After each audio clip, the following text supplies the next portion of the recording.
which surprisingly, I thought this thing would flare out a little bit more. But it's pretty much the size of a 12-ounce can of soda. Weighs a lot more. Oh, this thing feels nice. This is probably the one thing I hate the most about this lens, is that The erection. the erection, you could call it that. You could call it you could call it that. But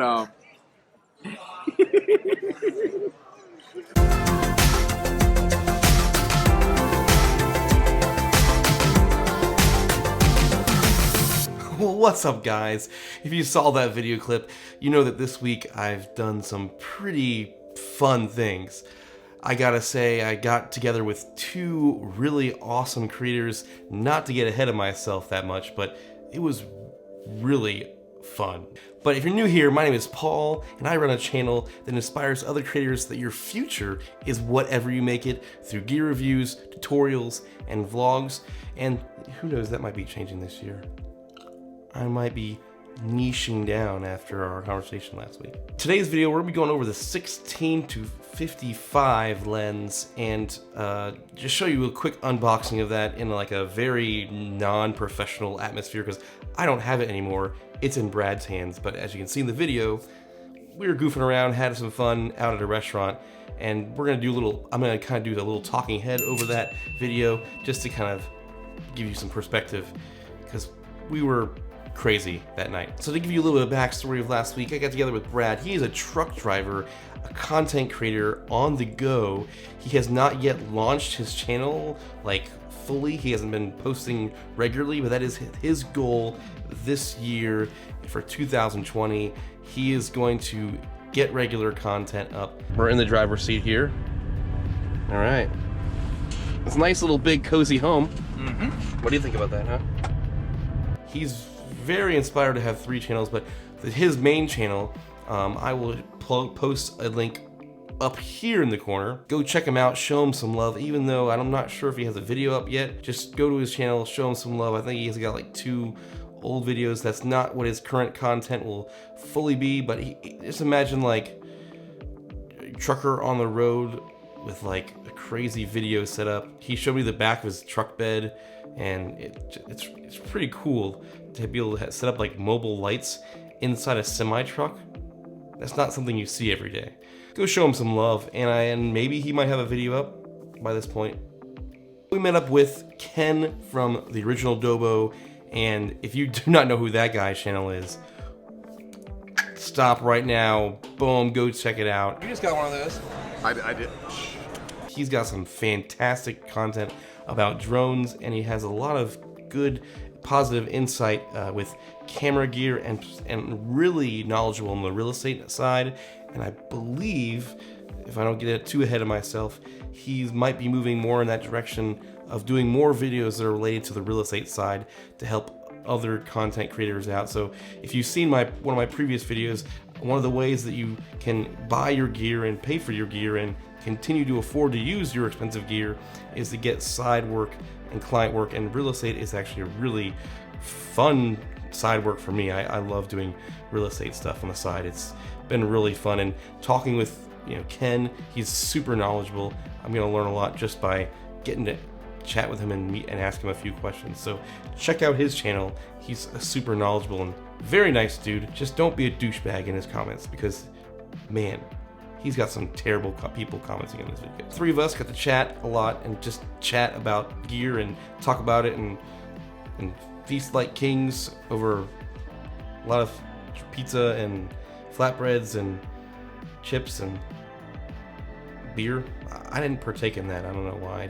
I know why. I'm a cheap son of a gun. One of the things we did is we unboxed this 6600, which I got one. I'm gonna unbox it later on the channel, don't you worry.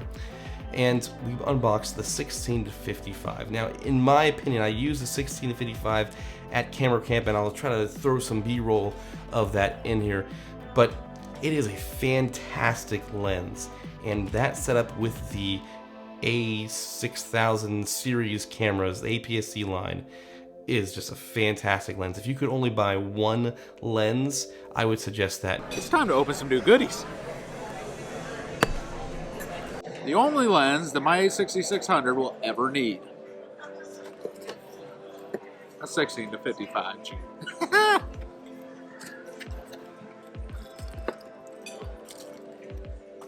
Alright, let's see here.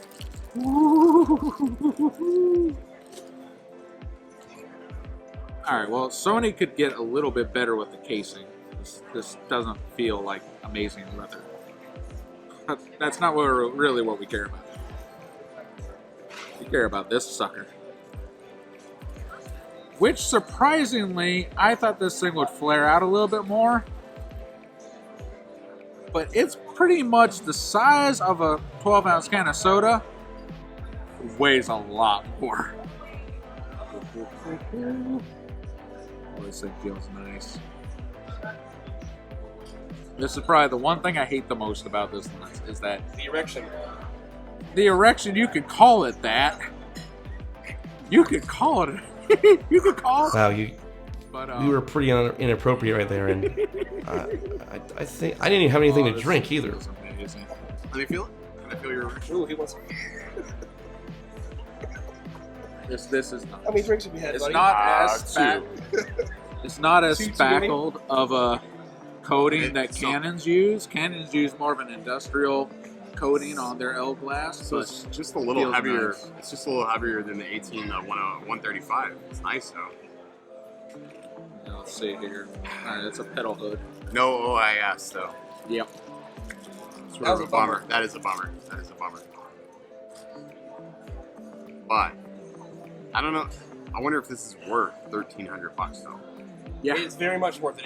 It looks Yeah. so good. For the sharpness, for the f2.8 constant throughout that, it's worth it. I can't stand talking to you because you're costing me more money, Brad. It's worth it. Well, the problem is that you missed out, because thanks to this dude that's filming, I saved $400 on this combo. What was the lens? What was the lens? I think it was 11 Yeah, the lens was $100 off. That's not bad. So, all right, now here's an interesting test. I ended up buying this. We're gonna put this thing in the middle. We're gonna see what happens. So, it's at 35. All right. If you hang this off the side of your bag with a peak design, it's still gonna extend. Sorry, I just kidding. And because this doesn't have a lock, you're gonna have to worry about that. So, it's probably about the only thing. Don't stroke the erection. No, it's true. That's one of the only issues So with you're gonna have it facing either sideways or up. sideways, uppers, but if you have it facing uppers, then you're catching dirt and you're constantly having to remove the lens cap. So you can run it upside down. Probably the one thing you'd want to do is maybe get one of them rubber bands. Yeah. You could stick a rubber band on this and it would hold it right there. But this feels nice. All right.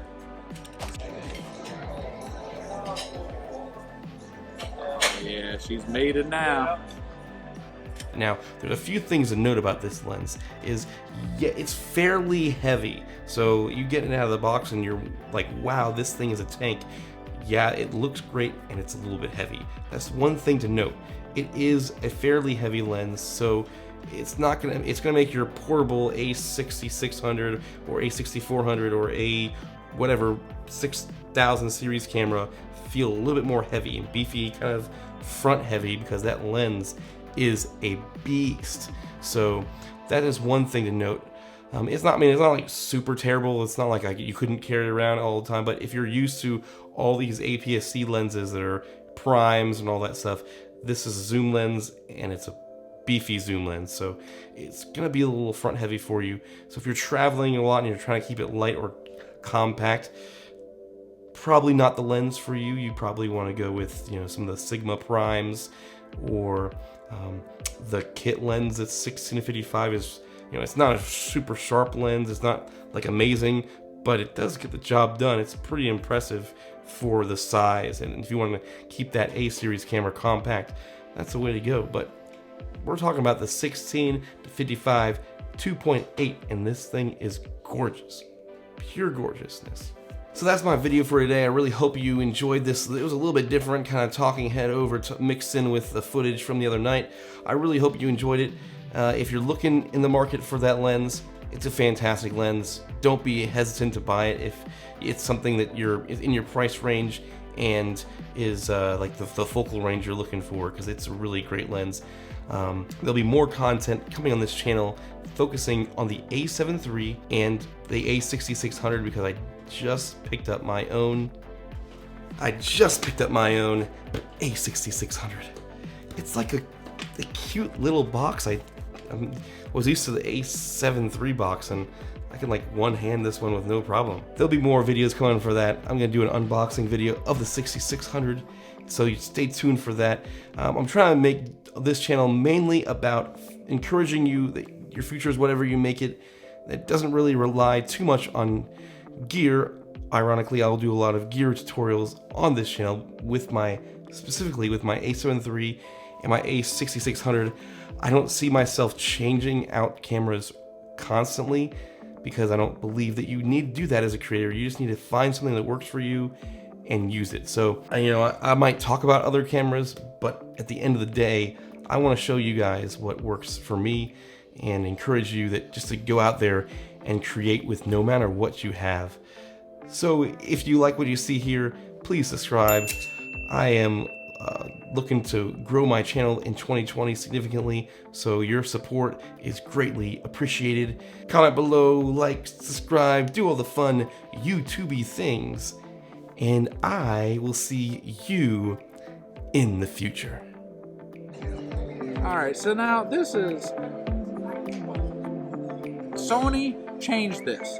Make this latch spring-loaded so that when I flip this back, it doesn't flip back open.